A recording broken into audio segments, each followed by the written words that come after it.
The Pacific War in 1945 had entered its most desperate and terrifying phase for both sides as American forces closed in on the Japanese home islands, and the Japanese military resorted to increasingly radical tactics to try to stop what seemed like inevitable defeat. Among these desperate measures was the widespread deployment of kamikaze attacks, suicide missions where Japanese pilots would deliberately crash their aircraft loaded with explosives into American ships, trading their lives for the chance to sink or vessels that represented America's overwhelming naval superiority. The word kamikaze meant divine wind in Japanese, referring to the legendary typhoons that had destroyed Mongol invasion fleets in the 13th century. And the Japanese military hoped that these modern divine winds in the form of suicide pilots would similarly destroy the American invasion forces and save Japan from conquest. For American sailors serving on ships in the Pacific, kamikaze attacks represented a uniquely terrifying threat.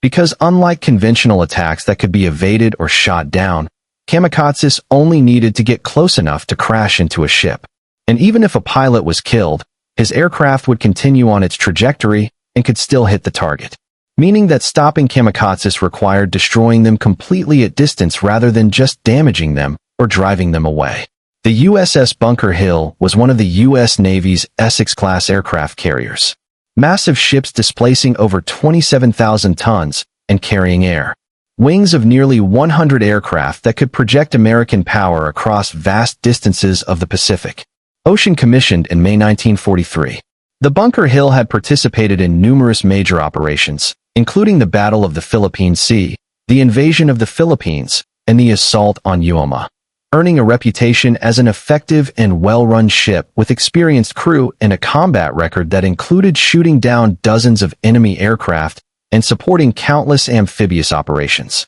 By May 1945, the Bunker Hill was operating off Okinawa as part of Task Force 58, the main American carrier striking force that was providing air support for the invasion of that strategic island, while also defending against the massive kamikaze attacks that the Japanese were launching in waves of hundreds of aircraft in operations called kikosui, or floating chrysanthemums that were designed to overwhelm American defenses through sheer numbers and sacrifice. On the morning of May 11, 1945, the Bunker Hill was conducting flight operations about 70 miles off the coast of Okinawa, launching and recovering aircraft in support of ground operations on the island, and flying combat air patrols to defend the fleet against Japanese air attacks. The ship's crew was at general quarters, meaning all combat stations were manned, and everyone was ready for action because kamikaze attacks had been coming regularly for weeks, and vigilance was necessary at all times. The carrier's combat air patrol, fighter aircraft circling above the fleet to intercept incoming Japanese planes, was maintaining its station, and the ship's radar operators were monitoring their screens for any sign of enemy aircraft approaching the task force. It seemed like it would be another routine day of combat operations in a war that was clearly winding down, but that remained deadly dangerous for everyone involved. At approximately 10 a.m., a single Japanese Zero fighter aircraft emerged from cloud cover at high altitude and dove toward the Bunker Hill at tremendous speed, evading the combat air patrol and approaching so rapidly that the carrier's anti-aircraft gunners had only seconds to react. The Zero was piloted by a kamikaze volunteer who had been specifically targeting American carriers, knowing that sinking or crippling one of these massive ships would be a significant blow to American operations and a worthy sacrifice of his life in service to the Emperor. The carrier's 40 mil and 20 anti-aircraft guns opened fire, filling the sky with tracers and explosive shells, hitting the Zero multiple times and setting it on fire. But the aircraft continued its dive and crashed into the Bunker Hill's flight deck just after of the forward elevator, smashing through the wooden deck and exploding inside the hangar bay where numerous aircraft were being fueled and armed for the next strike mission. The explosion was catastrophic, detonating aviation fuel and ordnance that had been loaded onto aircraft in the hangar bay, creating a massive fireball that swept through the enclosed space, killing dozens of men instantly and igniting fires throughout the forward section of the ship. But the disaster was just beginning because less than 30 seconds after the first Zero hit, a second kamikaze aircraft, a duty dive bomber that had followed the Zero down using the same cloud cover, crashed into the Bunker Hill's flight deck near the base of the island's superstructure, the command and control center of the ship. This second impact and explosion killed or wounded virtually everyone in the carrier's primary flight control station, knocked out critical communications equipment, ignited more fires on the flight deck where numerous aircraft were parked waiting to launch, and created a second raging inferno that began spreading rapidly through the ship's superstructure. Within minutes of the two impacts, the USS Bunker Hill was transformed from an efficient fighting ship into a floating catastrophe, with massive fires raging both in the hangar bay and on the flight deck, with hundreds of men dead or wounded, with command and control severely disrupted as senior officers were killed or incapacitated, with thick black smoke pouring from the ship that was visible for dozens of miles, and with the very real possibility that the fires would spread to the ship. Magazines where bombs and torpedoes were stored or would reach the aviation fuel tanks or would compromise the structural integrity of the ship to the point where it would capsize or break apart and sink. The two kamikaze hits had killed 346 men immediately and wounded another 264, making this one of the most deadly single attacks on an American ship during the entire Pacific War. And as the fires continued to spread and intensify, it seemed entirely possible that the casualty count would rise dramatically higher. As the ship was consumed by flames and either sank or had to be abandoned in the chaos and confusion following the kamikaze strikes. As damage control parties rushed to fight the fires, and as wounded men were evacuated to areas of the ship that were still safe, and as officers tried to assess the damage and coordinate response efforts, the situation deteriorated rapidly in ways that threatened the ship's survival. The fires in the hangar bay were being fed by aviation fuel that was pouring from ruptured fuel lines and from damaged aircraft, creating pools of burning liquid that spread across the hangar deck and dripped down into lower levels of the ship, igniting new fires in compartments below the hangar bay. The fires on the flight deck were being fed by the wooden deck itself, which, despite being treated with fire-retardant materials, was still combustible, and by the numerous aircraft parked on deck that contained fuel and ammunition and that exploded periodically as the fires reached their fuel tanks or ordnance, sending shrapnel and burning debris across the deck and into the air and starting new fires wherever this debris landed. The ship's firefighting systems were partially disabled by the explosions and fires, with water mains ruptured and pumps damaged and hoses burned through, making it difficult to get adequate water pressure to the areas where fires were raging most intensely. The thick smoke that filled many compartments made it impossible for damage control parties to see what they were doing or to breathe without protective equipment that was in short supply. And the extreme heat from the fires made it difficult to approach close enough to actually fight the flames effectively. Men were passing out from smoke inhalation or heat exhaustion. Equipment was melting or catching fire, and every minute that passed seemed to make the situation worse rather than better, as fires spread faster than they could be contained.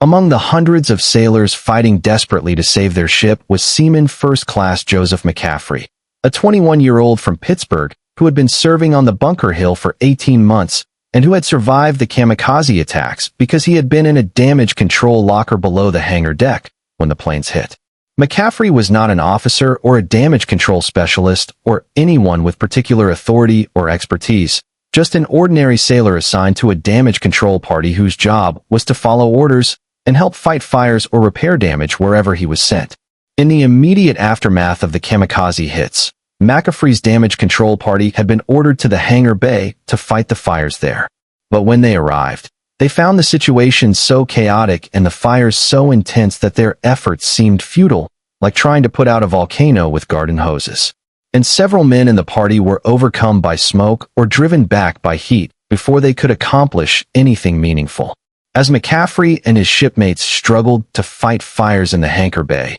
they became aware of a new and potentially catastrophic problem that was developing in one of the ship's lower compartments. Water was accumulating at an alarming rate in one of the forward storage spaces below the waterline, several decks down from where the fires were raging, and this water was creating a serious list as the ship began to tilt to one side under the weight of hundreds of tons of seawater. The source of the water was not immediately clear. Could have been from ruptured fire mains or from hull damage caused by the explosions or from seawater that had been used to fight fires, and had drained down into lower compartments through damaged hatches and passages. But regardless of the source, the effect was extremely dangerous because if the list became too severe, the ship would become unstable and could capsize, particularly if water continued to accumulate on one side, while fires burned through structural supports on the other side. The standard procedure for dealing with flooding in ship compartments was to pump the water out using the ship's pumping systems. But many of these systems were damaged or disabled by the kamikaze attacks and fires, and the pumps that were still working were overwhelmed by the volume of water that needed to be moved and by the number of different areas that were flooding simultaneously. Engineers reported that even with all available pumps running at maximum capacity, they could not keep up with the water accumulation in the forward storage space, that the list was continuing to worsen, and that if something was not done soon to either stop the water from entering or to remove it faster than it was accumulating, the ship would likely capsize within the next few hours, sending over 3,000 men into the ocean and adding the Bunker Hill to the growing list of American carriers that had been sunk by Japanese attacks. Officers and senior enlisted men desperately tried to figure out solutions to the flooding problem, discussing technical options like sealing off compartments or rerouting pumping systems or deliberately flooding spaces on the opposite side of the ship to counteract the list.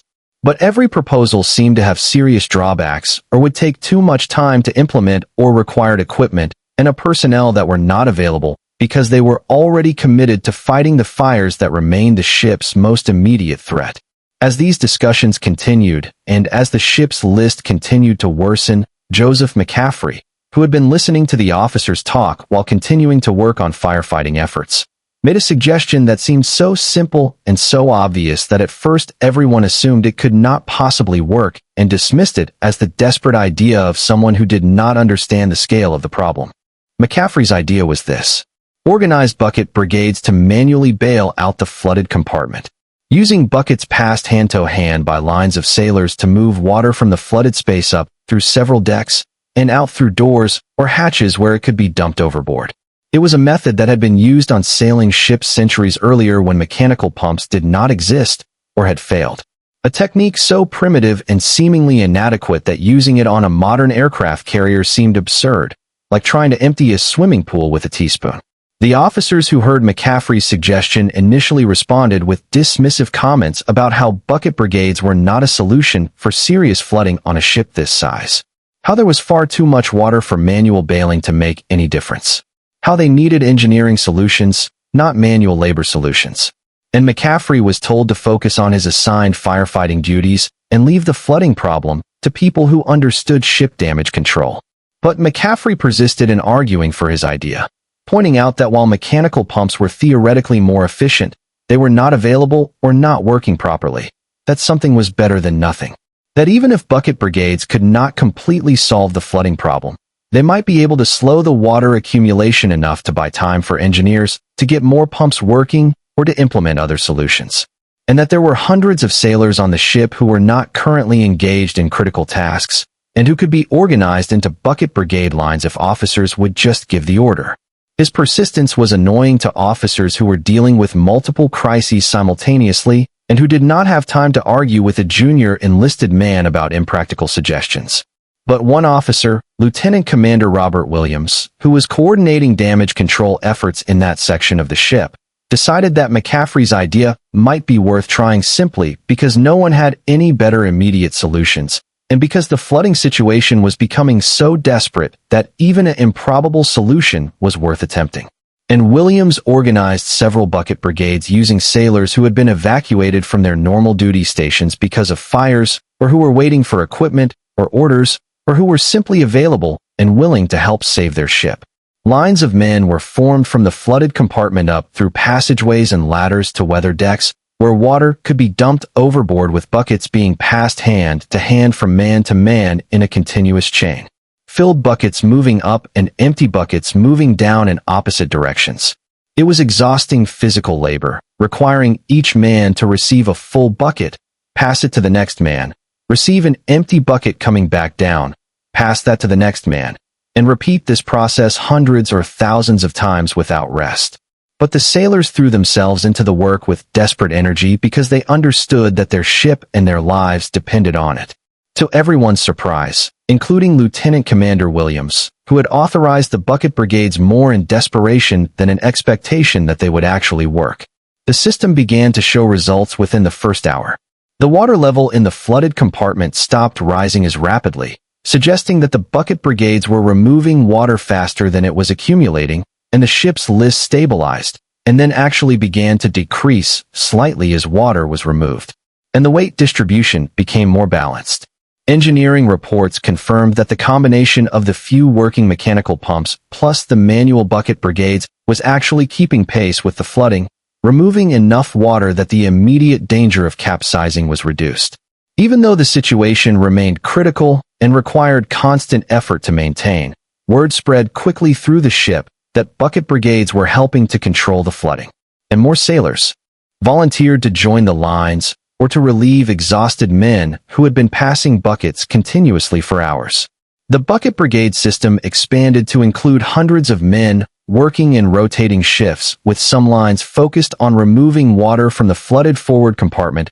while other lines were established to remove water from other areas where firefighting efforts had created accumulations. The simple act of passing buckets became a unifying activity that gave sailors who were not firefighters or technical specialists a way to actively contribute to saving their ship, transforming feelings of helplessness and fear into purposeful action that produced visible results. Joseph McCaffrey became something of a hero among his shipmates. The ordinary sailor whose idiotic idea of using bucket brigades had turned out to be a crucial element in the ship's survival. And officers who had initially dismissed his suggestion began to recognize that sometimes simple solutions could be more effective than complex technical fixes, especially when complex systems were damaged and unavailable. McCaffrey himself continued working in the bucket lines for over 12 hours straight, passing buckets until his hands were blistered and his muscles were cramping. Refusing relief because he felt responsible for making sure his idea worked,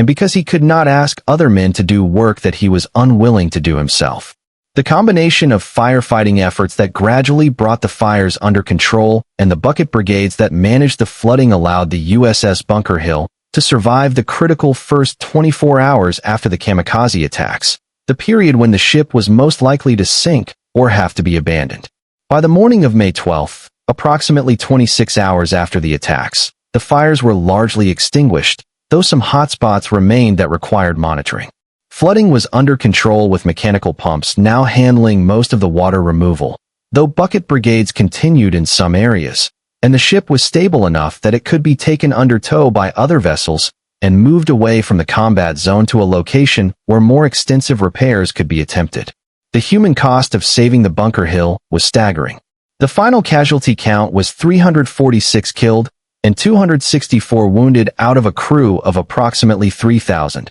making this one of the deadliest attacks on any single American ship during World War II. Among the dead were many of the ship's senior officers, including the air group commander and numerous pilots and air crew who had been on the flight deck or in the hangar bay when the Kamikazes hit. The wounded included men with severe burns, blast injuries, smoke inhalation damage, and various other trauma from the explosions and fires. The ship itself was so heavily damaged that it would never return to combat, requiring months of repairs in port and ultimately being relegated to training duties rather than frontline operations for the remainder of the war. But the Bunker Hill survived, and most of its crew survived. And while many factors contributed to this survival, including the bravery of firefighters and the skill of damage control parties, and the determination of officers who refused to give up on their ship, the bucket brigades organized in response to Joseph McCaffrey's suggestion played a measurable role in preventing the flooding that could have capsized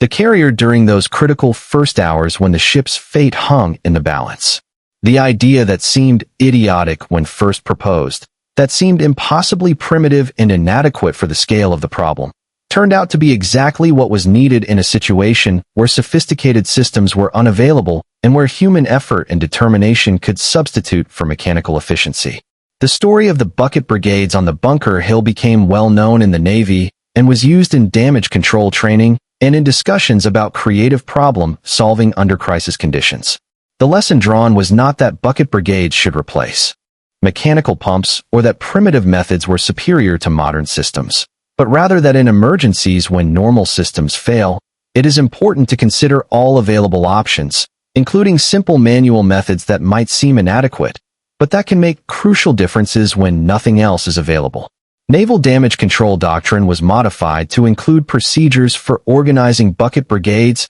and other manual systems as backup methods when mechanical systems were disabled. Recognizing that on a ship during combat, anything that moves water or fights, fires, or repairs damage can be valuable regardless of how simple or old-fashioned the method might be. Joseph McCaffrey was awarded the Navy Cross for his actions during the Kamikaze attack and the subsequent damage control efforts, a recognition that went beyond just the bucket brigade idea to acknowledge his sustained physical courage and his refusal to give up even when the situation seemed hopeless. The citation praised his extraordinary heroism and devotion to duty, and noted that his suggestion to use bucket brigades contributed materially to saving the ship at a time when all normal damage control methods had failed or were inadequate. McCaffrey was promoted and later attended training to become a damage control specialist, and he remained in the Navy after the war, eventually retiring after 20 years of service with a lasting reputation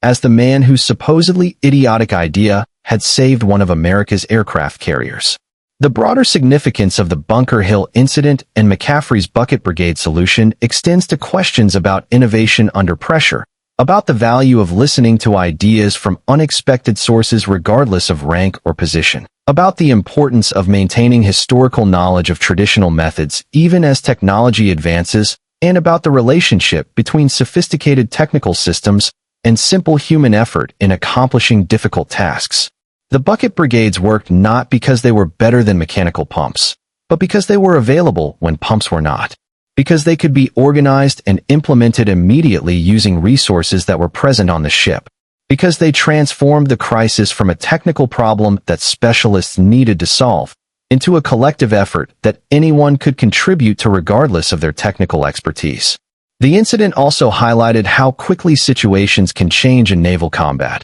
and how damage can cascade from one system failure to another, creating emergencies that exceed the capacity of any single system or method to address. The Kamikaze attacks created fires that disabled firefighting systems. The firefighting efforts created flooding that overwhelmed pumping systems. The flooding threatened to capsize the ship, which would have negated all firefighting efforts, creating a cycle of cascading failures that required multiple simultaneous solutions rather than any single technical fix. In this complex crisis environment, the bucket brigade served not as the sole solution, but as one element in a comprehensive response that included firefighting and pumping and structural repairs and medical treatment and command decision-making, all of which had to work together for the ship to survive. The USS Bunker Hill eventually returned to the United States for repairs and was still under repair when the war ended in August 1945. The ship never returned to combat and was decommissioned in 1947,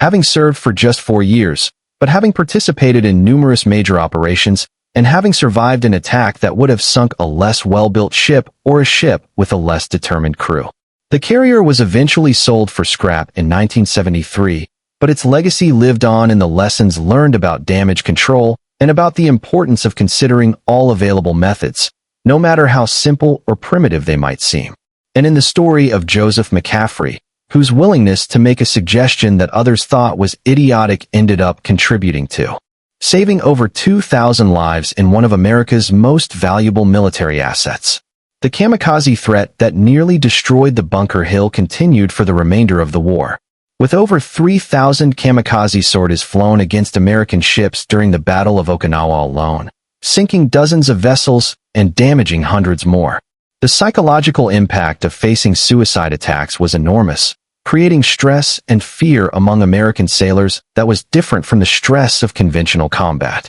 Because there was no way to discourage or deter an enemy who was already planning to die. No way to negotiate or show mercy that might make the enemy less aggressive. The only defense was to destroy every kamikaze aircraft before it could reach its target. And even with sophisticated radar and massive anti-aircraft firepower, American ships were hit regularly, because stopping every single plane in a mass attack was essentially impossible. The development of effective countermeasures against kamikazes became a priority for the U.S. Navy, leading to improvements in radar-directed anti-aircraft fire, better combat air patrol procedures, the deployment of picket ships to provide early warning and to draw attacks away from high V-value targets like carriers, and better damage control training and equipment to help ships survive hits that could not be prevented. But throughout the final months of the war, the kamikaze threat remained serious and deadly. A manifestation of Japanese desperation and determination that killed thousands of American sailors and demonstrated the effectiveness of suicide tactics in naval warfare.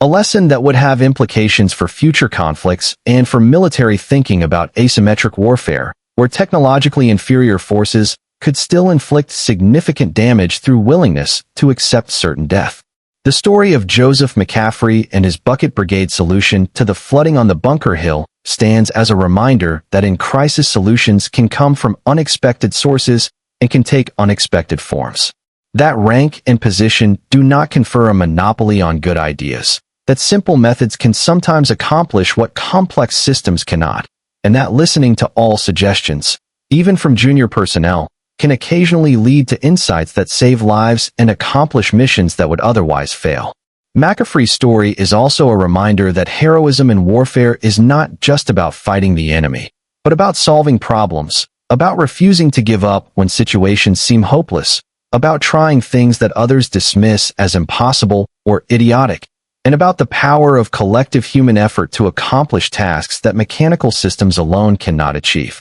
The image of hundreds of sailors passing buckets hand-to-hand through the smoke-filled passages of a burning aircraft carrier, fighting to save their ship through sheer determination and physical labor, represents something essential about the human element in warfare that no amount of technology can replace or make obsolete.